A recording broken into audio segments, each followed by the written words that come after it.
আমি একটা এক্সাম্পল দেই ইদানিং বারবার। আপনারা চাচা আবু তলেবের নাম জানেন। বিশ্বাস করেন, চাচা আবু তলেব একাই ইসলামের জন্য যা করেছেন আমরা সবাই মিলে তা করতে পারি নাই, পারবো বলে মনে হয় না। আর কোন অবস্থায় করেছিলেন? যখন চতুর্দিক থেকে আল্লাহর নবীকে আক্রমণ করা হচ্ছে, কেউ গালি দিচ্ছে, কেউ হত্যার চেষ্টা করছে, কেউ উঠে নাড়ি ভুড়ি চাপিয়ে দিচ্ছে, কেউ বলছে পাগল, নাউজুবিল্লাহ, মাজনুন, মিথ্যাবাদী, নাউজুবিল্লাহ। এক চাচা আবু তলেব তাকে আগলে রেখেছেন, কিন্তু চাচা আবু তলেব শেষ পর্যন্ত মুসলিম হতে পারেন নাই। সাহাবীরা জিজ্ঞাসা করেছিলেন, ইয়া রাসূলুল্লাহ সাল্লাল্লাহু আলাইহি ওয়াসাল্লাম, নবীর নামাজটাই দরুদ পড়বো, কি বলবো? একবার পড়লে 10 নেকি হবে ইনশাআল্লাহ, 10টা গুনাহ মাফ হয়ে যাবে ইনশাআল্লাহ। আল্লাহ পাক 10 বার রহম করবেন, আপনার মর্যাদা 10 গুণ বেড়ে যাবে। সবচেয়ে বড় কথা, আল্লাহর নবী আপনার জন্য সুপারিশ করবে ইনশাআল্লাহ। তো তিনি এত সাহায্য করার পরে সাহাবীরা বলেছিলেন যে আল্লাহর নবী সাল্লাল্লাহু আলাইহি ওয়াসাল্লাম তিনি যে আপনাকে এত সাহায্য করলেন, কিয়ামতের মাঠে কি তিনি কোনো আজর পুরস্কার পাবেন না? তখন নবী সাল্লাল্লাহু আলাইহি ওয়াসাল্লাম বললেন যে আমি যদি না থাকতাম তাহলে আল্লাহ পাক তাকে জাহান্নামের অনেক নিচে রাখতেন।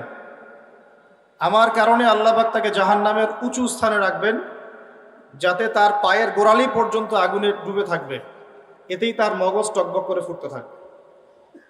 বলি নাউজুবিল্লাহ। এখন আমরা কি একটু বুঝতে পারছি ভাই যে আল্লাহ পাক যে আমাদের সবাইকে মুসলিম পরিবারে জন্ম নেওয়ার তৌফিক দিয়েছেন, এই শুকরিয়াটা কি আমরা আদায় করতে পারবো? আজকে থেকে নিয়ে যদি আমরা কিয়ামত পর্যন্ত সেজদায় পড়ে থাকি, এই শুকরিয়াটা কি আপনি আদায় করতে পারবেন? কিন্তু এখন হতভাগা সেই মুসলিম পরিবারের ছেলে মেয়েরা নামাজ পড়ে না, নামাজ পড়ি না আমরা, যাকাত ফরজ হয়ে গেছে সেই কবে যাকাত দেই না, পর্দা করি না, দিনের জ্ঞান অর্জনের চেষ্টা করি না, কোরআন তেলাওয়াত করা শিখি না, একটু আলেমদের কাছে এসে পরামর্শ করব সেটা করি না, মাদ্রাসায় দু একটা কিতাব পড়বো সেটা চেষ্টা করি না, আল্লাহ পাকের জমিনে যে আল্লাহ পাকের আইন মেনে চলবো সেটাও করি না। তো এখন আমরা কত বড় হতভাগা একটু চিন্তা করি।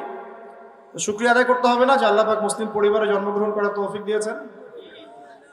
তাহলে আজকে থেকে নিয়াত করি ইনশাআল্লাহ পরিপূর্ণরূপে মুসলিম হব ইনশাআল্লাহ। আল্লাহ পাক সূরা বাকারায় বলেছেন, উদখুলু ফিস সিলমি কাফা, তোমরা পরিপূর্ণরূপে ইসলামে প্রবেশ করো। এখন আমাকে বলেন দেখি, পরিপূর্ণ প্রবেশ মানে কি? এই বোতলের মধ্যে পানি আছে, একটু ফাঁকা দেখা যায়, যায় কি যায় না? তাহলে কি বোতলটা পানি দিয়ে পরিপূর্ণ? না। যদি একদম টইটুম্বর থাকতো আমরা বলতাম বোতলটা পানিতে পরিপূর্ণ। এখন আমরা একটু চিন্তা করি যে আমরা যারা মুসলমান আছি, বাংলার মুসলিম, আমরা কি পরিপূর্ণরূপে ইসলাম পালন করতে পারছি কিনা বা করছি কিনা? আমাদের সামনে যতটুকু সুযোগ আছে এতটুকুই করছি কিনা? নামাজ পড়তে সরকার বাধা দেয়, রোজা রাখতে বাধা দেয়, যাকাত দিতে বাধা দেয়, পর্দা করতে বাধা দেয়। কিছু কিছু ইউনিভার্সিটি টেকনিক্যালি বলে আর কি পর্দা না করতে, তাই না? সরাসরি তো বলার সাহস পায় না, কিন্তু আপাত দৃষ্টিতে তো আপনার সামনে ইসলাম পালন করার সুযোগ আছে। কোরআন তেলাওয়াত করা শিখবেন, কেউ বাধা দিবে? মাদ্রাসা আমরা যদি করি প্রত্যেকটা গ্রামে গ্রামে, সরকার বাধা দিবে? বাধা দিলে তো সে শাসন ক্ষমতায় থাকতে পারবে না, তাই না? কারণ জনগণ তো মুসলমানদের চাহাত এর দিকে লক্ষ্য রেখেই তো তাকে শাসন কার্য পরিচালনা করতে হবে, নাকি? এখন আমাদের সামনে যে সুযোগ আছে, এই সুযোগটুকু কি আমরা নিচ্ছি? আমরা কি সবাই মুসলিম, কালিমা পড়া মুসলিম? সবাইকে নামাজ পড়ছি? সবাই কি আমরা সুন্নতের উপর আছি? লেবাস, পোশাক, দাড়ি, টুপি, পাগড়ি, জুব্বা, পর্দা, হিজাব, যাকাত, আমরা কি সবাই যাকাত দিচ্ছি? রমজান মাসে অনেক মুসলমানই রোজা রাখে না। অর্থনৈতিক জীবনে আমরা হারাম খাচ্ছি কিনা? সুদ খাচ্ছি কিনা? সুদ হচ্ছে এখনকার বিশ্বের ফরজ। সুদ হচ্ছে এখনকার বিশ্বে কি ফরজ। এই যে আমি আপনাকে বলছি এই কথাটা, এর মানে এই না যে আমি সুদ থেকে সম্পূর্ণ মুক্ত। আমরা কেউই সুদ থেকে পরিপূর্ণ মুক্ত না। কারণ এই পুরো বিশ্বের অর্থনীতি পরিচালনা করে জায়নিস্টরা। কারা? এই শব্দ থেকে আমি পড়ে আসছি। জায়নিস্ট মানে ইহুদি না, জায়নিস্ট মানে হচ্ছে ইহুদি এবং খ্রিস্টানদের একটা মানে অ্যালায়েন্স বোঝেন কি না? মানে মিত্রতা ইহুদি এবং খ্রিস্টানদের মধ্যে। এক শ্রেণীর ইহুদি, এক শ্রেণীর খ্রিস্টান, ভালো করে বুঝবেন। ইহুদি এবং খ্রিস্টান জাতির মধ্যে এক শ্রেণীর ইহুদি, এক শ্রেণীর খ্রিস্টান, এরা মিলে একটা অ্যালায়েন্স করেছে, এর নাম জায়নিস্ট মুভমেন্ট। আর এই জায়নিজম নামটা নেওয়া হয়েছে একটা পাহাড়ের নাম থেকে।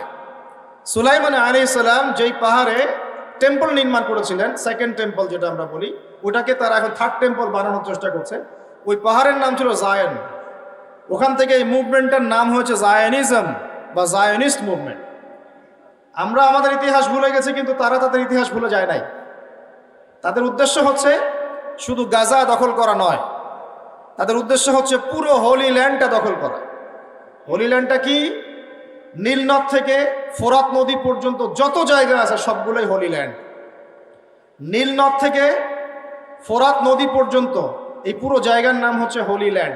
মনে থাকবে, river Nile, from river Nile to river Euphrates, নীলনদ থেকে নিয়ে ফোরাত নদী পর্যন্ত এই যে পুরো জায়গাটা, এর নাম হলো কি? হোলি ল্যান্ড, পবিত্র ভূমি।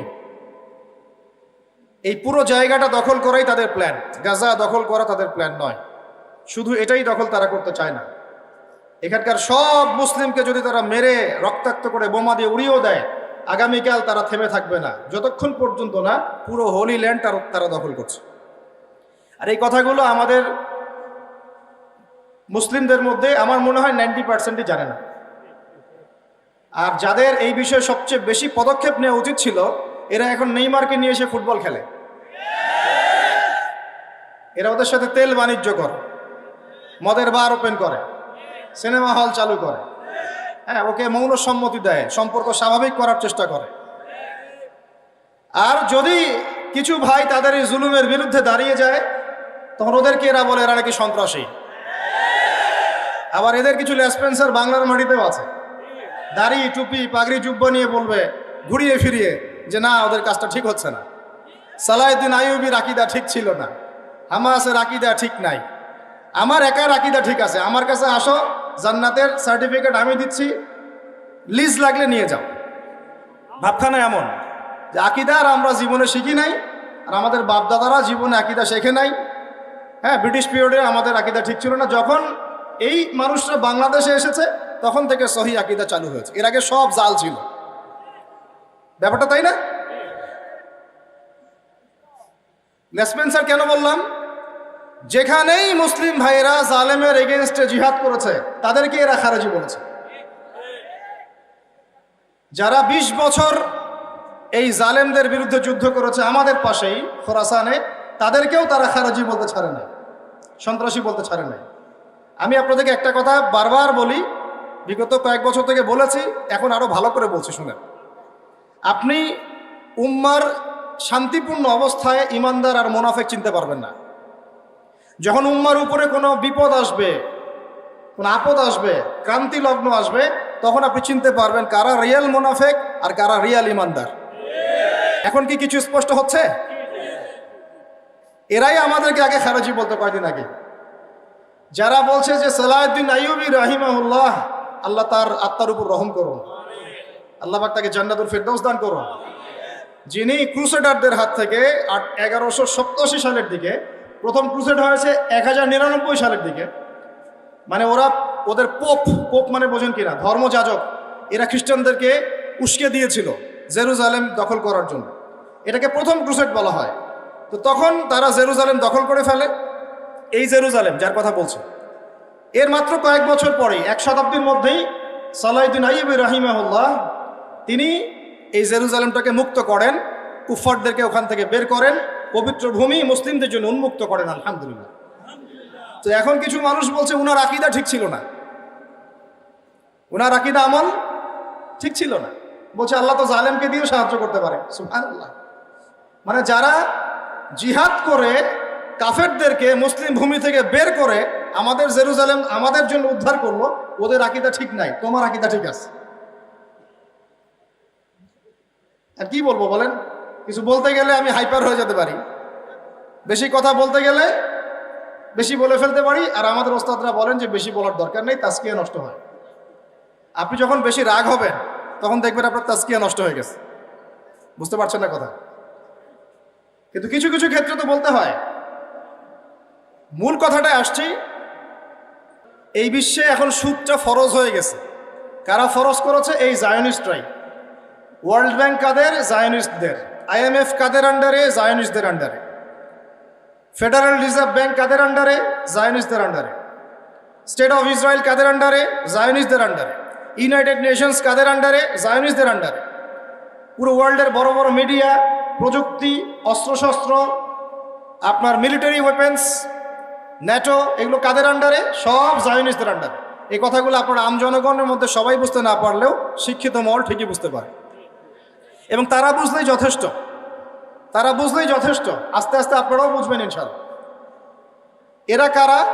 এরা তারা যারা চায় পৃথিবী থেকে ধর্মের নাম মুছে ফেলতে, যারা চায় পৃথিবী থেকে ধর্মের নাম মুছে মানুষ যেন দাজ্জালের আনুগত্য শুরু করে। এরা কারা? যারা চায় এই পুরো হোলি ল্যান্ড থেকে মুসলমানদেরকে বের করে দিতে, যাতে করে ওই জায়গাটা জায়নিস্টদের জন্য উন্মুক্ত হয়, সেখান থেকে মসিহুদ দাজ্জাল ইহুদিদেরকে নিয়ে বিশ্ব শাসন করতে পারে। এটাই ওদের উদ্দেশ্য। 1914 থেকে 18 সালের মধ্যে যখন ওরা ঢুকেছে, তখন এরা এমনি এমনি বেড়াতে আসে নাই।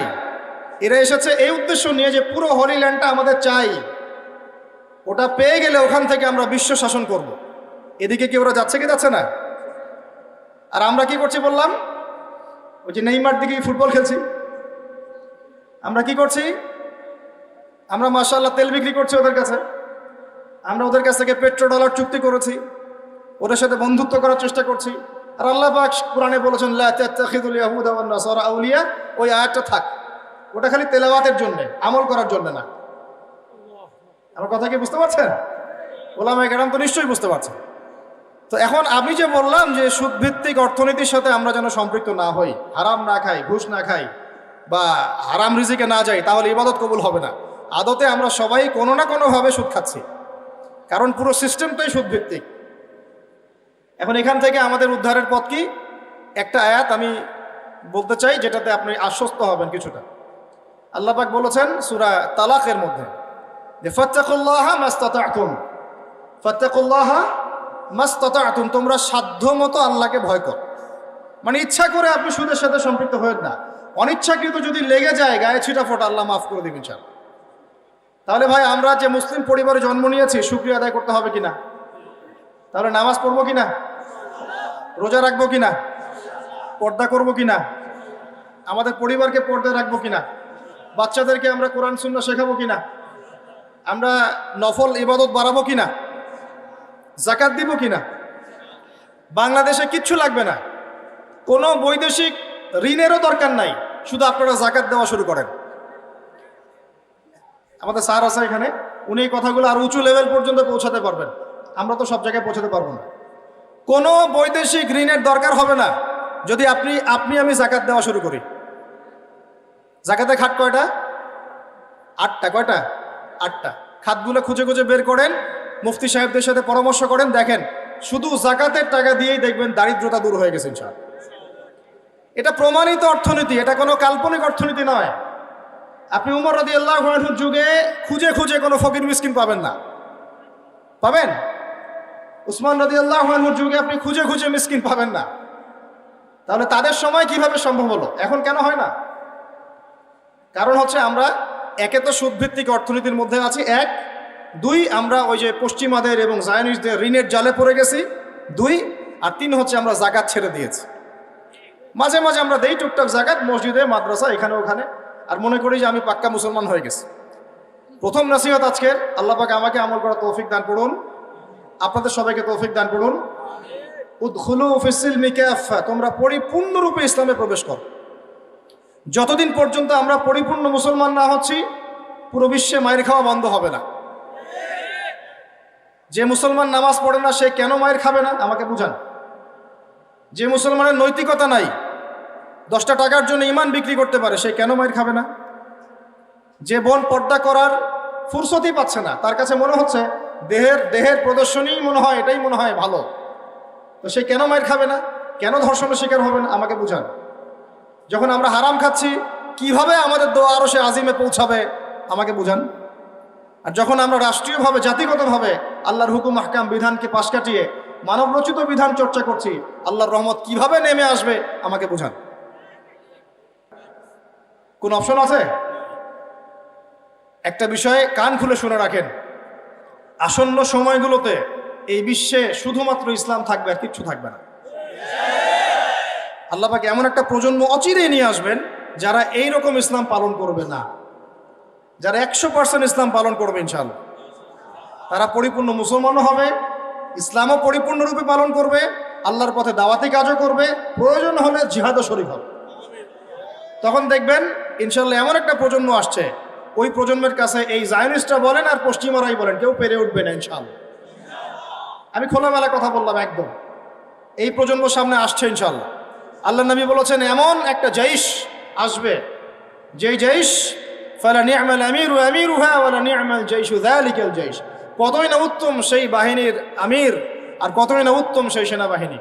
পৃথিবীর কোনো পরাশক্তি তাদের সাথে যুদ্ধ করে পারবে না। আস্তে আস্তে আস্তে আস্তে ওরা বাইতুল মুকাদ্দাস পর্যন্ত জয় করবে, কেউ ঠেকাতে পারবে। এখন বিশ্বের চিত্র দেখে কি আপনার এটা মনে হচ্ছে? এখন বিশ্বের চিত্র দেখে কিন্তু মনে হচ্ছে না। এখন বিশ্বের চিত্র দেখে মনে হচ্ছে সবকিছু আমাদের নেগেটিভ, আমাদের এগেনস্টে যাচ্ছে, তাই না? পুরো বিশ্বে আমাদের কোনো খেলাফত নাই, একটু বোঝেন। পুরো বিশ্বে আমাদের কোনো খেলাফা স্টেট নাই। খেলাফা স্টেট মানে কি? খেলাফা স্টেট মানে ওমর রাদিয়াল্লাহু আনহুর মতো শাসন, আল্লাহর রাসূলের মতো শাসন, উসমান আবু বকর আলীর মতো শাসন রাদিয়াল্লাহু আনহুম আজমাইন। মানে যে স্টেটের মধ্যে আল্লাহ পাকের লস ছাড়া অন্য কোনো লস চলে না। হ্যাঁ, কোনটা চলে? যেটা আল্লাহ এবং তার রাসূলের আইনের অনুকূলে সেটা চলে, প্রতিকূলে কোনো কিছু চলে না। এটা খিলাফা স্টেট। সেখানে যে আমির বা যে নেতা, সে আল্লাহর কাছে জবাবদিহিতায় বাধ্য, জনগণের কাছে জবাবদিহিতায় বাধ্য না। আমার কথা বুঝতে পারছেন? সেখানে বেশিরভাগ মানুষ কি বললো সেটা বড় কথা না, আল্লাহ এবং তার রাসূল কি বললেন সেটা বড় কথা। মানে বেশিরভাগ মানুষ যদি বলে সুদ হালাল, তার মানে এই না যে হালাল হয়ে যাবে। বুঝতে পারছেন কথা? আর বেশিরভাগ মানুষ যদি বলে মদ হালাল, তার মানে এই না যে মদ হালাল হয়ে যাবে। মনে করে আপনি ভোটাভুটি দিচ্ছেন, ভোটাভুটি করছেন, এখানে বেশিরভাগ বললো যে মদ হালাল হোক, খাওয়া যাবে, ভালোই তো। হ্যাঁ, বেপর্দায় চললে ভালোই, আমরা মেয়েদেরকে দেখতে পারলাম, নাউজুবিল্লাহ। তারপরে সুদ হালাল হলে কি সমস্যা? সবাই খেয়ে আমরা খেলে কি সমস্যা? তো এখন বেশিরভাগ রায় এদিকে পড়লো, আর এই 10-5টা মুসলিম মিসকিন তারা বলছে না এগুলো হারাম। খিলাফা স্টেট মানে হচ্ছে ওই 10 জন মানুষের রায় গ্রহণযোগ্য হবে, এই 100 জনেরটা হবে না। কথা বুঝতে পারছেন কি পারছেন না? এখন পুরো বিশ্বে কি এমন কোন স্টেট আছে আপনার? আছে? কোথায় আছে? আবুধাবিতে, কাতারে, কুয়েতে? এই মাশাআল্লাহ, একটা কথা বলেছেন। খোরাসান, এখানে ট্রাই করছে, কত বছর যুদ্ধ করলো? 20 বছর। আমরা দোয়া করি আল্লাহ পাক প্রত্যেক মুসলিম রাষ্ট্রের রাষ্ট্রপ্রধানদেরকে শক্তিশালী করুন এবং তাদেরকে ইসলাম বোঝার তৌফিক দান করুন, তাদেরকে আল্লাহ পাকের জমিন আল্লাহর খলিফা হওয়ার তৌফিক দান করুন। দোয়া করতে কোনো সমস্যা? আল্লাহ পাক চাইলে আমাদের এই দেশটা এত উন্নত হবে, একদিন আমরা দেখবেন ইনশাআল্লাহ জাতিসংঘে ভেটো পাওয়ার দিব ইনশাআল্লাহ। যদিও এটা একটা কাল্পনিক স্বপ্নের মতোই, কিন্তু স্বপ্ন দেখতে দোষ আছে। তবে আমি নিশ্চিত, এটা আমি আমার কনফিডেন্স থেকে বলছি, ইমামুল মাহদি আসার সময় ইউনাইটেড নেশনস বলে কোনো নেশনস থাকবে না ইনশাআল্লাহ। ঈসা আলাইহিস সালাম যখন আসবেন তখন জাতিসংঘ বলে কোনো সংঘ থাকবে না ইনশাআল্লাহ। আপনাদের কি মনে হয় ঈসা আলাইহিস সালাম যখন আসবেন, এসে জাতিসংঘে গিয়ে বলবেন আমার খেলাফা রাষ্ট্র কায়েমের অনুমোদন দেন? আপনার তাই মনে হয়? সে বলবে যে আমাকে ডলার দেন, ডলার দিয়ে কেনা বেচা করবো?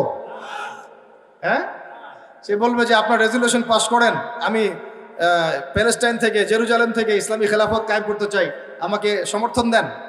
তিনি কি এগুলো করতে যাবেন? আপনার মনে হয় তিনি এসে ওয়ার্ল্ড ব্যাংকে গিয়ে বলবেন আমাকে লোন দেন, IMF এ গিয়ে বলবেন আমাকে লোন দেন? তার মানে ওই সময় এগুলোর কোনো অস্তিত্বই থাকবে না ইনশাআল্লাহ। এটা বোঝাই যাচ্ছে থাকবে না ইনশাআল্লাহ। এখন কথা শোনেন, সারা ওয়ার্ল্ডের অবস্থাটা একটু দেখেন, আমাদের অবস্থা দেখেন। আমাদেরকে এরকম কোনো খিলাফা স্টেট আছে? নাই। শেষ হয়ে গেছে কত সালে? 1914 সালে। কত সালে? তার আগ পর্যন্ত কিছু কিছু জায়গায় এটা ছিল। 14 সালে ধ্বংস হলো কার হাতে? ব্রিটিশদের হাতে। কার হাতে? আর ভিতর থেকে কিছু মুনাফিক কাজ করেছে, নাজদিরা। এই নাজদিরা ব্রিটেনের সাথে হাত মিলিয়ে জেরুজালেম দখল করে এটাকে ইহুদিদের হাতে তুলে দিয়েছে। ব্রিটেন এটা দখল করে কিন্তু নিজে সেখানে থাকে নাই, সে ওটা দখল করে ইহুদিদের জন্য খুলে দিয়েছে। আর আপনাদেরকে জানিয়ে রাখি, এই ঘটনার 2000 বছর আগ পর্যন্ত এই ইহুদিরা এখানে ঢুকতে পারে নাই। কত হাজার বছর? 2000 বছর পর এই ঘটনা ঘটেছে। তাহলে ঘটনাটা আপনার কাছে বিস্ময়কর মনে হচ্ছে না? 2000 বছর পর এই ব্রিটেনের হাত ধরে তারা এখানে ঢুকেছে। আর আমাদের মুসলিমদের মধ্যে নাজদিরা সহযোগিতা করেছিল। তারা এই 5000 পাউন্ড, মাসিক 5000 পাউন্ডের বিনিময়ে উম্মার সাথে গাদ্দারি করে ব্রিটেনের সাথে হাত মিলিয়ে তুর্কিদের বিরুদ্ধে যুদ্ধ করেছে। চিন্তা করতে পারেন? যে রাজাকার একটা কথা বলি না আমরা, এটা প্রত্যেক যুগে যুগেই ছিল। এই যে মীর জাফর একটা কথা বলি না, যুগে যুগেই ছিল। এই যে ঢুকলো ইহুদিরা আর জায়নিস্ট, আর বের হওয়ার নাম নাই। এটা 2023 সাল চলছে। আর আপনাকে বলে দিলাম যে ওরা তো আর এখানে বেড়াইতে আসে নাই, আসছে পুরো হোলি ল্যান্ডটা দখল করে দাজ্জালের জন্য এই রাষ্ট্রটা উন্মুক্ত করতে, যাতে সে এখান থেকে পুরো বিশ্ব শাসন করতে পারে। এবার কি মিলাতে পারছেন কিছু? এবং এই বিগত প্রায় 100 বছরে হয়তো এমন কোনো দিন নাই যেদিনে তারা কোনো ফিলিস্তিনি মুসলিমকে নির্যাতন করে নাই, বাড়িঘর থেকে উৎখাত করে নাই, জমি দখল করে নাই, বাচ্চাকে হত্যা করে নাই, মা বোনকে ধর্ষণ করে নাই। হয়তো বা এমন কোনো দিনই না। আর পরিসংখ্যান কি, এটা আপনারা গুগলে সার্চ করলে বের করতে পারবেন। জুলুমের পরিসংখ্যান কি আপনারা গুগল সার্চ করে বের করতে পারবেন। এই তো অক্টোবরের এই মাস ধরে চলছে, এই মাসেই তো অলরেডি 7 থেকে 8,000 মানুষকে তারা মেরে ফেলে নাই? চতুর্দিক থেকে মানুষ তামাশা দেখছে। মনে করেন এখানে আমরা বসবাস করছি, এদিকেও জায়গা নাই, এই যে বর্ডার বন্ধ, এটা মিশরের বর্ডার, এটা বন্ধ। ওইদিকে ইসরায়েল দখল করে রাখছে, ওইদিকেও যাওয়ার জায়গা নেই। আমরা এইটুকু জায়গায় থাকি, এইটুকু জায়গায় থাকে 22 লক্ষ মানুষ। কত লক্ষ ভাই? আর এখানে স্থল অভিযান চালানোর মতো সৎসাহস ওই ইসরায়েলি সেনাবাহিনীর নাই। এই কারণে ওদের দেশ থেকে মিসাইল ছুটছে, আর এখানকার বিল্ডিংগুলো একটা একটা করে ধসে পড়ছে। আর একদিনেই 600 শিশু মরে শেষ। একটা মায়ের আর্তনাদ দেখলাম, বাচ্চাটা জন্মই নাই, মায়ের পেটের মধ্যেই শহীদ হয়ে গেছে। সুবহানাল্লাহ। এই ঘটনা নতুন না। আর এখন যদি এই জায়গায় এমন কোনো আক্রমণ হয় আর আপনারা যদি অস্ত্র হাতে নিয়ে প্রতিহত করেন, তাহলে আপনারা কি সন্ত্রাসী হয়ে যাবেন? যে আপনাদের বিপক্ষে কথা বলবে সে কত বড় মুনাফিক, তাহলে আপনি চিন্তা করেন। যাদের এলেম কালাম নাই তারা না হয় বলে বুঝলাম, দাড়ি টুপিওয়ালা আলেম কেমন করে কথা বলতে পারে? একজন দাড়ি টুপিওয়ালা আলেম যার কাছে কোরআন সুন্নাহর জ্ঞান আছে, সে কিভাবে এর বিরোধিতা করতে? এরপরেও আপনাদের চিন্তা বাকি আছে ইমানদার কারা, মুনাফিক কারা? আল্লাহ শুকরিয়া যে আল্লাহ পাক মাঝে মাঝে এমন কিছু ঘটনা ঘটান পৃথিবীতে যার ফলশ্রুতিতে সত্য মিথ্যা একদম আলাদা হয়ে যায়। এদের কাছে ইসলাম শেখার দরকার নাই। বাংলাদেশে বহু বরেণ্য ওলামায়ে কেরাম আছে, তাদের পদধ্বনি নেন, পায়ে ধুলা নিয়ে ইসলাম শেখেন।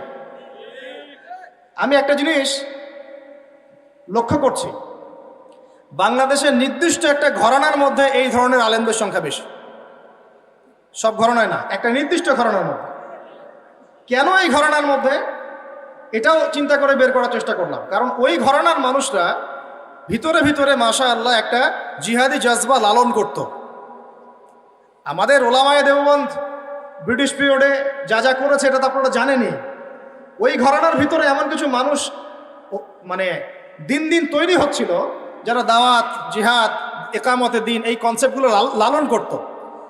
তো টেকনিক্যালি ওই ঘরানার মধ্যে এমন কিছু মুনাফিক মার্কা দাড়ি টুপি বলা ঢুকিয়ে দেওয়া হয়েছে যে ওই ঘরানার মানুষদের, ওই ভাইদের জন্য ইমানটা নষ্ট হয়েছে। তোমাদের জন্য আফসোস, তোমরা বুঝতে পারলা না যে সে তোমার বন্ধু না, তোমার শত্রু। সে তোমার আকীদা বিশুদ্ধ করতে আসে নাই, তোমাকে মুনাফিক বানাতে এসেছে। আকীদা শেখার অনেক বড় বড় শায়েখ আছে বাংলার মাটিতে, ওইখানে এসে শিখো। এমন আকীদা শিখতে যায় না যাতে ইসলাম থেকেই বের হয়ে চলে যায়। যে জালেমদের পক্ষ নিতে হয়, মাজলুমের বিপক্ষে কথা বলতে হয়, এমন আকীদা শেখার দরকার নেই। এর চেয়ে খোলামেলা বলা সম্ভব না। সমাজদার গেলে ইশারা কাফি বুঝে নেন। মূল কথা হচ্ছে, সত্যি কথা হচ্ছে আমরা এখন একটা কোণঠাসা অবস্থা আছি কি নাই? ওয়ার্ল্ডের মধ্যে আপনার এরকম কোনো জায়গা নেই। আমি বুঝালাম এই জায়গায় যদি এত ঘনবসতি থাকে, মা বোনরা থাকে, শিশুরা থাকে, এদিকে বর্ডার বন্ধ, ওইদিকে ইসরায়েলি আগ্রাসন, তার মধ্যে আপনার পানি নাই, ইলেকট্রিসিটি নাই, খাবার নাই, আর আমি যে আপনাকে কিছু ত্রাণ পৌঁছাবো সেই সুযোগও নাই। একটা বিমান যে হায়ার করে আপনার কাছে গিয়ে ওখানে ল্যান্ড করে ত্রাণ দিব, সেই সুযোগ আমার কাছে নাই। চতুর্দিকে আমার চারপাশে প্রায় 12টা মুসলিম কান্ট্রি আছে, সৌদি আরব আছে, কাতার, কুয়েত, জর্ডান, লেবানন সবই আছে। ইরান মাঝে মাঝে অস্ত্র দিয়ে সাপোর্ট দেয়, হিজবুল্লাহ মাঝে মাঝে অস্ত্র দিয়ে সাপোর্ট দেয়, দ্যাটস অল, এতটুকুই। আর মাঝে মাঝে যখন এখানে বোমা হামলা করা হয়, নির্বিচারে মানুষকে হত্যা করা হয়, তারপরে কিছু ত্রাণ পাঠায় জাতিসংঘ দেখানোর জন্য যে আমরা তোমাদেরকে খাওয়াই। তো এখন বলেন, এই মানুষগুলোর দুঃখ দুর্দশা আমরা কি আসলে বুঝতে পারছি? উম্মার অবস্থা কখনো এমন ছিল না, আল্লাহর কসম করে বলছি, উম্মার অবস্থা কখনো এমন ছিল না। চতুর্দিক থেকে মানুষ যেন গ্যালারিতে বসে ওদের মৃত্যু দেখতেছে, মজা করতেছে। গ্যালারিতে বসে ফুটবল খেলা মানুষ যেমন করে দেখে, এইভাবে আরবের রাষ্ট্রের নেতারা বসে বসে ওদের মৃত্যু দেখতেছে। বাংলাদেশের মতো ছোট দেশ যে সাহসটা দেখায়, ওরা সেই সাহস দেখাতে পারে না। ওয়াল্লাহি আল্লাহর কসম, যদি আমরা মুসলিম কান্ট্রি হতাম এবং আমাদের যদি এরকম অস্ত্রশস্ত্র শক্তি সামর্থ্য থাকতো, আমরা ওদের বিপক্ষে জিহাদে সৈন্য পাঠাতাম ইনশাআল্লাহ। আমি অনুরোধ করব, রিকোয়েস্ট করব, যদি আমাদের সরকারের প্রশাসনের ওই ক্ষমতা থাকে, তারা যেন এই জালেমদের বিরুদ্ধে আমাদের পক্ষ থেকে সৈন্য পাঠায় ইনশাআল্লাহ। না পাঠায় নাই, আপনার সে সামর্থ্য নাই, দোয়া তো করতে পারেন, তাহাজ্জুদে দাঁড়িয়ে দোয়া তো করতে পারেন, এই ব্যথা তো অনুভব করতে পারি। যা নবীজি কি বলেছেন, মান রাআ মিনকুম মুনকারান, যে ব্যক্তি কোনো অন্যায় দেখবে, সে যেন সামর্থ্য থাকলে ফাল ইউগাইয়ির বিয়াদিহি, সে যেন তার সামর্থ্য থাকলে হাত দিয়ে এটা প্রতিবাদ করে। আমাদের ছোট্ট রাষ্ট্র হাত দিয়ে কিছু করার সামর্থ্য নেই, আছে নাই, সত্যি কথা এটাই নাই। তাহলে আমরা কি করব? ওয়াইলাম ইয়াস্তাতি, সে যদি না পারে, ফাল ইউগাইয়ির বিলিসানিহি, সে যেন তার মুখ দিয়ে প্রতিবাদ করে। এইটুকু আমাদের করার ক্ষমতা নাই। আপনারা ইউনাইটেড নেশনসের হিস্ট্রি পড়েন, ওখানে এক একজন রাষ্ট্রনেতাকে 15 মিনিট বক্তব্য দেওয়ার সুযোগ দেওয়া হয় সাধারণ পরিষদে। কত মিনিট? একদিন বক্তব্য দিতে উঠেছে ফিডেল ক্যাস্ট্রো, নাম শুনেছেন? আমাদের পলিটিশিয়ানরা খুব ভালো করে জানে ফিডেল ক্যাস্ট্রো। উনি কিউবার প্রেসিডেন্ট ছিলেন, উনি কিন্তু মুসলিম ছিলেন না। মুসলিম না থাকার পরেও তিনি যে সাহস দেখিয়েছেন, এটা অবশ্যই প্রশংসনীয়। আমাদের এখানে কমিউনিস্ট মুভমেন্টের সাথে অনেকে জড়িত আছেন না? আপনারা বাংলা ভাষায় কি বলেন? বাম দল বলেন, তাই না? ফিডেল ক্যাস্ট্রোর আদর্শ তারা অনেকে ফলো করে। আমি কোনো পলিটিক্যাল পার্টি করি না, আপনারা খুব ভালো করে জানেন। আমি না কোনো সরকার দলীয় কেউ, না বিরোধী দলীয় কেউ, আমি নিউট্রাল জায়গা থেকে কথা বলছি। ফিডেল ক্যাস্ট্রো ওই সময় জাতিসংঘে দাঁড়িয়ে 15 মিনিটের জায়গায় 15 মিনিট তার সময় ছিল, বক্তব্য দিয়েছেন 4.5 ঘন্টা। কত ঘন্টা? আমি কালকে ভাবছি, এগুলো স্টাডি করতে গিয়ে 4.5 ঘন্টা লোকটা কি বললো, কিভাবে এতক্ষণ কথা বললো, পানি না খেয়ে অনর্গল কথা বলতেই আছে। কাউকে পরোয়া করেন, একদম মুখের উপর যা বলার বলে দিয়েছে। আর একদিন এই লাস্ট পাকিস্তানের প্রাইম মিনিস্টার, যাকে ক্ষমতাচ্যুত করা হলো, কি নাম? ক্রিকেটার ছিলেন ইমরান খান। উনিও দাঁড়িয়ে 15 মিনিটের জায়গায় 50 মিনিট বক্তব্য দিয়ে দিল, মুখের উপর কথা বলে দিল। আরেকজন লিবিয়ার প্রেসিডেন্ট ছিলেন, নাম শুনেছেন? গাদ্দাফি, নাম শুনেছেন না? 15 মিনিটের জায়গায় 1.5 ঘন্টা বক্তব্য দিয়েছে। এবং সে বলেছিল যে মধ্যপ্রাচ্যে যতক্ষণ পর্যন্ত ইসরায়েলের মতো রাষ্ট্র আছে, সন্ত্রাসীর দরকার নাই। কে বলেছিল? এই ব্যাস নাই, তাকে গায়েব করে ফেলা হলো। কারণ যেই হক কথাটা বলবে, তার ভাগ্যে শাহাদাত আছে ইনশাআল্লাহ। এখন আপনারা চান কি না? ফাইল্লাম ইয়াস্তাতি ফাবিলিসানি, আপনি না পারলে আপনাকে জবান দিয়ে বলতে হবে। বলার সময় আমরা হিকমার সাথে বলবো, তবে হক কথাটা বলবো। আর যদি আপনি যদি মুখ দিয়েও বলতে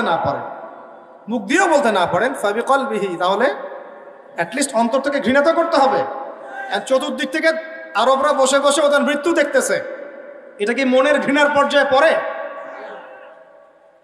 আল্লাহ নবী সাল্লাল্লাহু আলাইহি ওয়াসাল্লাম বলেন, ফাবিযালিকা আদআফু মিনাল ঈমান, এটা ঈমানের সবচেয়ে নিম্ন অংশ। এই অন্যায় জুলুম দেখে যার মন কাঁদছে না, ঈমানের সাথে তার কোনো সম্পর্ক নাই। আল্লাহর কসম, তার ঈমানের সাথে কোনো সম্পর্ক নেই। কিভাবে আপনি আর আমি এই বাচ্চাগুলোর মৃত্যু দেখতে পারি। আমরা তো এত ছোট রাষ্ট্র হওয়ার পরেও লক্ষ লক্ষ রোহিঙ্গাকে জায়গা দিয়েছিলাম, তাই নাই? আমাদের ভাইরা 10 টাকা 5 টাকা 20 টাকা করে তুলে ওদেরকে খাইয়েছে, ত্রাণ দিয়েছে, সরকার সহযোগিতা করেছে, বিভিন্ন এনজিও কাজ করেছে, করে নাই? আর তোমরা এত বড় বড় মুসলিম কান্ট্রি আমাদের ভাইদেরকে জায়গা দিতে পারলো না? তোমরা ওদেরকে এই অবরুদ্ধ একটা জায়গায় 22 লক্ষ মানুষকে বোমের খোরা খাওয়ার জন্য ছেড়ে দিলা। আল্লাহ পাক তোমাদেরকে তেল দিয়েছিল, কোন ভাষায় বলবো আমি বুঝতে পারি না। আল্লাহ পাক এদেরকে তেল দিয়েছে, তেল, অয়েল, ব্ল্যাক গোল্ড। সবাই মিলে যদি বয়কট করে দেয়, ওদের একটা যুদ্ধ বিমানও ফ্লাই করবে না ইনশাআল্লাহ। তেল ছাড়া কিচ্ছু করতে পারবে না ওরা। বাদশাহ ফয়সাল, সৌদি আরবের প্রাক্তন রাজা ছিলেন, বাদশাহ ফয়সাল রাহিমাহুল্লাহ বলবেন, ওই একমাত্র সাহসী একজন নেতা দেখেছিলাম 1973 দিকে অয়েল বয়কট করে দিয়েছে। তেল দিব না, যা কি করার কর, যা তেল বন্ধ। তেল ছাড়া আপনি ইলেকট্রিসিটি পাবেন না, মিসাইলস উড়বে না, বিমান ফ্লাই করবে না, মিলস ইন্ডাস্ট্রিজ কারখানা চলবে না। একটা বছর যদি ওদেরকে কেউ তেল না দেয়, দেখবেন পায়ে নতজানু হয়ে আমাদের কাছে ক্ষমা চাবে ইনশাআল্লাহ। বিশ্বাস করেন, আস্তে আস্তে ওরা এই নিয়ন্ত্রণগুলো নিয়ে নিয়েছে। ওরা এই হোলি ল্যান্ড দখল করার আগে তার চারপাশে তাদের মন গড়া শাসকদেরকে বসিয়েছে। ওরা এই হোলি ল্যান্ডটাকে দখল করার আগে নিজেদের, বলে না, নিজেদের রেসের ঘোড়া, এই ঘোড়াগুলোকে যার যার জায়গায় বসিয়েছে। একটা এক্সাম্পল দিই আপনাদেরকে। আপনারা জানেন না যে তালেবানদের উপর হামলা করেছিল এই যে ইউএসএ, মনে আছে আপনাদের? কোন মাটি ব্যবহার করে করেছে বলেন দেখি? এক্স্যাক্টলি পাকিস্তান। আর পাকিস্তানের মাটি ব্যবহার করে যদি ওদেরকে বম্বিং করতে হয়, তাহলে ওইখানে আমার এমন একটা গভর্নমেন্ট লাগবে যে আমার মতো করে কথা বলে, বুঝেন নাই? যে আমার পোশাক কুকুর, না হলে তো মাটি ব্যবহার করতে দিবে না, তাই না? তো প্রথমে এই 9/11-এর পরে তালেবানদেরকে আক্রমণ করার আগে ওরা আগে ওখানে পারভেজ মোশাররফকে বসিয়েছে, যাতে ওই জায়গাটা ব্যবহার করে ওখানে বম্বিং করতে পারে। এইভাবেই হোলি ল্যান্ডটাকে দখল করার জন্যে ওরা ওদের পোশাক কুকুরদেরকে ডানে বামে বসিয়েছে, যাতে আমি মারবো, ওরা কিছুই করতে পারবে না, তামাশা দেখবে খালি থাকে। এটাই হচ্ছে এখন। এরা সবাই এতটুকু বলতে পারবে যে আমরা খুব উদ্বিগ্ন, এই বিষয়টা মানবতা বিরোধী অপরাধ, আমরা শান্তি চাই, এতটুকুই, বক্তব্য শেষ, ফুল স্টপ। কিচ্ছু করতে পারবে না। সবাই মিলে একটা টেবিলে বসে একটা জোট গঠন করা যায় না? সবাই মিলে এক টেবিলে বসে, মুসলিম শক্তিশালী রাষ্ট্রগুলো বসে, শিয়া সুন্নির এসব ব্যবধান ভুলে গিয়ে এক টেবিলের মধ্যে বসে একটা রেজলিউশন পাস করে ফোরাম করা যায় না? ফোরাম করে সব তেল বয়কট করে দেওয়া যায় না? একটা সব রাষ্ট্র থেকে শক্তিশালী মিলিটারি ফোর্সগুলোকে নিয়ে একটা অনন্য একটা ফোর্স গঠন করা যায় না? সম্ভব না এগুলা? আমি কি বলবো আমি জানি না, কিভাবে বললে আপনারা বুঝবেন তাও জানি না, আর আমিও জানি না এসব বলে কি হবে। আমি শুধু চাই আপনাদের মধ্যে একটা সচেতনতা তৈরি হোক, যাতে আপনারা আপনাদের পরিবার এবং পরবর্তী প্রজন্মকে বোঝাতে পারেন যা পৃথিবীতে চলছে এগুলো জুলুম। এই জুলুমের অবসান অচিরেই ঘটবে যখন আল মাহদি আসবেন এবং ব্ল্যাক ফ্ল্যাগস, কালো পতাকাধারী বাহিনী বের হবে ইনশাআল্লাহ। যুদ্ধ করতে করতে করতে করতে এরা বাইতুল মুকাদ্দাস পর্যন্ত জয় করবে। তোমরা আবার ওটাকে আইএসআইএস মনে করো না, ওদের মধ্যে অনেক ষড়যন্ত্র আছে। ইহুদিরা অনেক চালাক, ওরা কোরআন সুন্নাহ ঘাটাঘাটি করে আমাদের চেয়ে বেশি। কথা বুঝতে পারছেন? ওরা আবার ইচ্ছা করে কিছু মানুষ তৈরি করে, ওরা ইচ্ছা করে কিছু মুসলমানকে ট্রেনিং দেয়, যাতে করে এই মুসলমানদেরকে দিয়ে এমন কিছু করাবে, ওই ইস্যুটাকে কাজে লাগিয়ে আবার ব্যাপক বোমা হামলা চালায়। খুব সতর্ক, সাবধান। আসবে, আল্লাহর বাহিনী আসবে, যখন আসবে আপনারা এমনিই বুঝতে পারবেন ইনশাআল্লাহ। ঠিক আছে? আর আমরা আমাদের পরবর্তী প্রজন্মকে বোঝাবো, জানাবো যে ইনশাআল্লাহ অচিরেই সেই বাইতুল মুকাদ্দাস আমাদের হতে যাচ্ছে ইনশাআল্লাহ। তো বলেন দেখি, এক টেবিলে বসা সম্ভব ছিল না? ফোর্স গঠন করা সম্ভব ছিল না? অয়েল বয়কট করা সম্ভব ছিল না? ওদের সবগুলো পণ্য ঘোষণা দিয়ে বয়কট করা সম্ভব ছিল না? ওদের সব রাষ্ট্রদূতদেরকে বহিষ্কার করা সম্ভব ছিল না? ওদেরকে ডেকে নিয়ে থ্রেট দেওয়া সম্ভব ছিল না? ওদের সাথে দুইটা ভাষায় কথা বলা যায়। এক, শান্তির ভাষা। যদি শান্তির ভাষা চায়, একটাই শর্ত আমাদের। শর্তটা কি? এই পুরো প্যালেস্টাইন, জেরুজালেম থেকে তোমরা বের হয়ে পশ্চিমা সভ্যতায় চলে যাবে, এখানে থাকতে পারবে না। যেখান থেকে আসছো ওইখানে চলে যাবে। তোমাদের প্রতি আমেরিকা এত মহব্বত, তাহলে ওদের দেশে তোমাদেরকে জায়গা দেয় না কেন? তোমাদের প্রতি পশ্চিমাদের ব্রিটেনদের এত মহব্বত, তাহলে ওখানে তোমাদেরকে জায়গা দেয় না কেন? আমাদের দেশে কেন? আমাদের হোলিল্যান্ডে কেন? বাইতুল মুকাদ্দাসে কেন? কেন? উত্তরটা আপনি আমার কাছ থেকে শোনেন। বিকজ তারা ওখানে দাজ্জালের শাসন প্রতিষ্ঠা করতে চায়। আপনি দাজ্জালের কনসেপ্ট না বুঝলে শেষ জামানা বুঝতে পারবেন না। দাজ্জাল ওই জায়গা থেকেই দেখবেন যে পুরো বিশ্বকে শাসন করা শুরু করেছে, এবং ও যখন বিশ্বকে শাসন করবে এই ইহুদিদেরকে নিয়েই করবে। এবং এই ইহুদিদের থাকার জায়গা ছিল না, এখন জায়গা হয়েছে। রাষ্ট্র ছিল না, রাষ্ট্র হয়েছে। রাজধানী ছিল না, রাজধানী হয়েছে। পুরো বিশ্বের সুপার পাওয়ার তারা হয়ে গেছে অলরেডি। এখন আপনি অপেক্ষা করে বসে আছেন কবে দাজ্জাল আসবে। যারা অন্ধ, কানা, অন্তর্দৃষ্টিহীন মানুষ, তারা অপেক্ষা করে বসে থাকতে পারে। আমরা অপেক্ষায় বসে নাই। আমরা জানি যে সময়টা আস্তে আস্তে ক্লোজিং ডাউন, এবং সে তার মিশনের দিকে হাঁটছে, এবং সে আরো শক্তিশালী হবে, এটা আমি জানি। অনেক রক্ত ঝরবে, মুসলমানদের রক্ত ঝরবে, অনেক অনেক ভাই শহীদ হবে, কিন্তু আমাদের শহীদরা মরবে না ইনশাআল্লাহ। আমাদের শহীদরা মরবেও না, আমাদের বাচ্চারাও মরে নাই, আমাদের মা বোনরাও মরেন নাই। আগামীতেও যত ভাই ওখানে শহীদ হবে কেউ মরবে না ইনশাআল্লাহ। আল্লাহ পাক বলেছেন যে তুমি তাদেরকে শহীদ বলো না, তাই না? মৃত বলো। তুমি আস্তাগফিরুল্লাহ, তুমি তাদেরকে মৃত বলো না। আরেকটা কি জানি?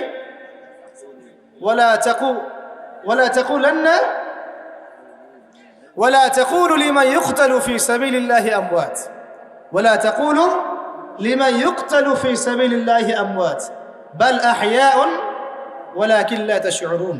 আল্লাহ পাক কত চমৎকার করে বলেছেন, তোমরা আল্লাহর রাস্তায় মৃতদেরকে, আল্লাহর রাস্তায় যারা মৃত বা ইন্তেকাল করেছেন, মারা গেছেন, তাদেরকে তোমরা মৃত বলো না।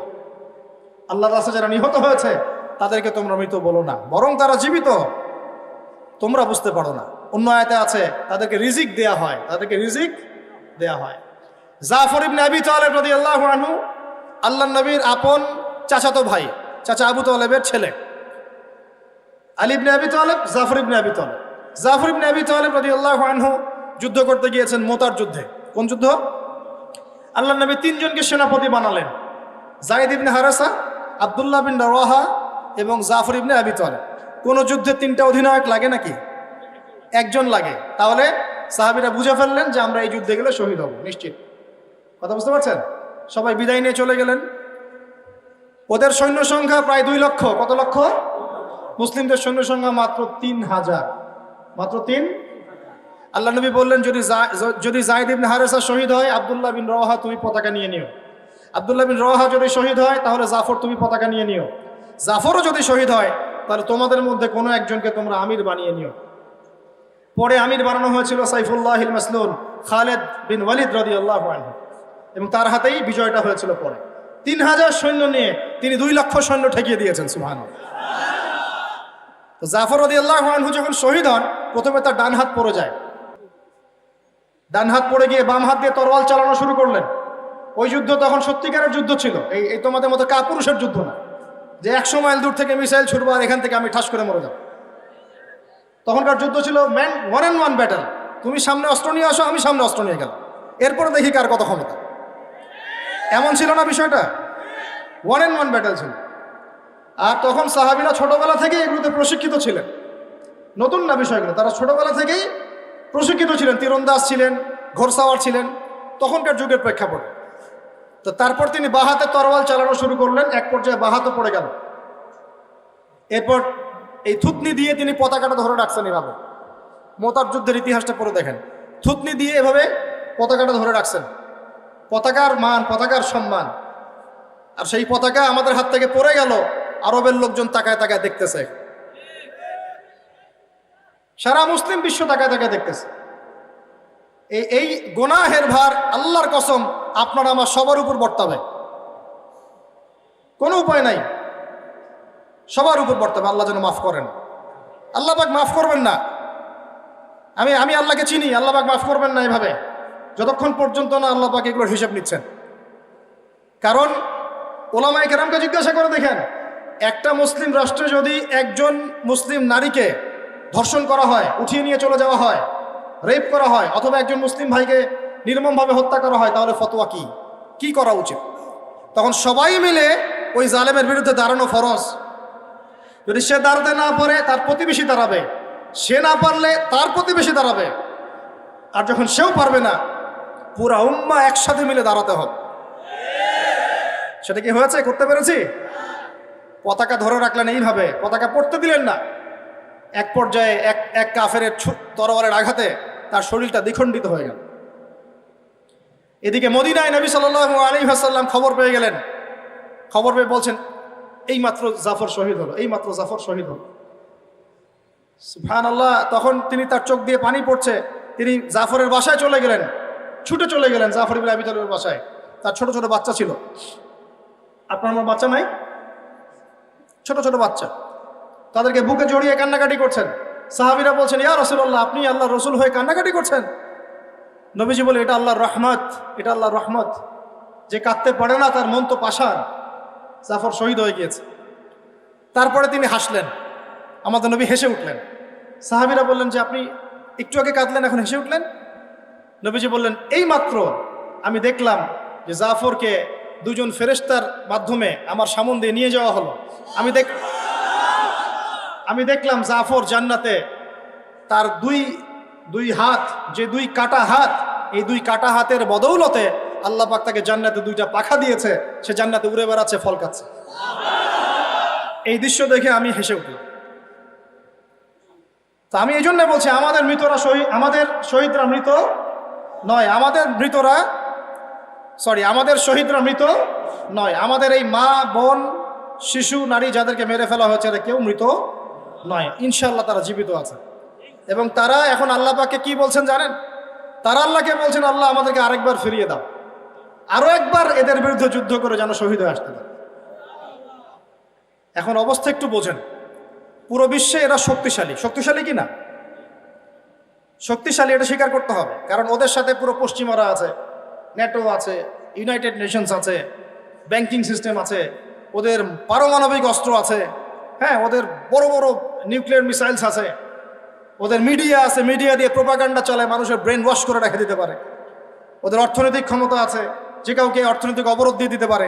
বললো যে তোমাদের স্যাংশন দিয়ে দিব, যে বললো না কয়দিন আগে আমাদেরকে, কি দেব? স্যাংশন, মানে ওটা হচ্ছে বাপের সম্পত্তি, যখন চায় জাগে ইচ্ছা দিয়ে দেয়। হাহাকার অবস্থা, স্যাংশন, ইকোনমিক স্যাংশন। তখন ইনফ্লুয়েশন হয়। ইকোনমিক্সের ভাষায় ইনফ্লুয়েশন মানে হচ্ছে কি বুঝেন? মানে এটা বলে মুদ্রাস্ফীতি, মানে আপনার টাকাটা ফুলে যায় এমন না। মুদ্রাস্ফীতি মানে টাকা স্ফীত হয়ে গেছে এমন না, মানে টাকার মানটা থাপাস করে পড়ে যায়। যেহেতু অর্থনৈতিক কন্ট্রোল তার কাছে, ব্যাংকিং সিস্টেম তার কাছে, এই কারণে ও চাইলে এটা করতে পারে। কিন্তু এত কিছুর পরেও এই বছর, এই 2023 সালে ওদের মুদ্রা ব্যবস্থাকে বুড়া আঙ্গুল দেখিয়ে আফগানি মুদ্রা হয়েছে সবচেয়ে সেরা। এটা কি জানেন? আর কিভাবে হয়েছে আপনার একটু ঘাটাঘাটি করে দেখেন। জাকাত দিয়েছে ওরা, কি করেছে? জাকাত দিয়েছে। ওরা দ্বৈত মুদ্রানীতি চালু করেছে। এটা তো অনেকে বুঝবেন না। মানে আমাদের দেশে একক মুদ্রানীতি, ওরা দ্বৈত মুদ্রানীতি, মানে শুধু ডলারেই সব কিছু হয় না। ওখানে রুপিও কাজ করে, ইরানি রুপিও কাজ করে, পাকিস্তানি রুপিও কাজ করে। তার মানে একটা মুদ্রার একচ্ছত্ব অধিকার থাকে না, তখন এই অর্থনীতির মধ্যে একটা অন্যরকম ব্যালেন্স আসে। ওরা অনেক স্মার্ট। আপনারা যে মোল্লাদের দৌড় মসজিদ পর্যন্ত বলেন, এই ভাইরা অনেক স্মার্ট। আল্লাহ পাক তাদেরকে আরো শক্তিশালী করুন, দোয়া করুন। এখন কিছু মানুষ তো বলে বেড়ায় অনলাইনে যে ওরা তোমাদের জামাই হয়। হ্যাঁ, ওরা জামাই লাগে, ওদের প্রতি ভালোবাসা দেখালে নাকি আপনি মুনাফিক হয়ে যাবেন। অনলাইনে যে কত কি দেখি, মানে দেখবো কত। অনলাইন খুললে তামাশা শেষ নাই। বিনোদনের জন্য আমরা অনলাইনে ঢুকি মাঝে মাঝে। ওই যে ভাইদেরকে বলি, ভাই মনটা খারাপ, একটা তাহিরির ওয়াজ দে শুনি। তোর একটা ওয়াজ শুনলে মন ভালো হয়ে যায়। কথা বুঝতে পারেন নাই? আল্লাহ পাক তাকেও দিনের হেদায়েত দান করুন, বুঝ দান করুন। আল্লাহ পাক যার দ্বারা দিনের খেদমত পসিবল, আল্লাহ পাক তাকে কবুল করুন।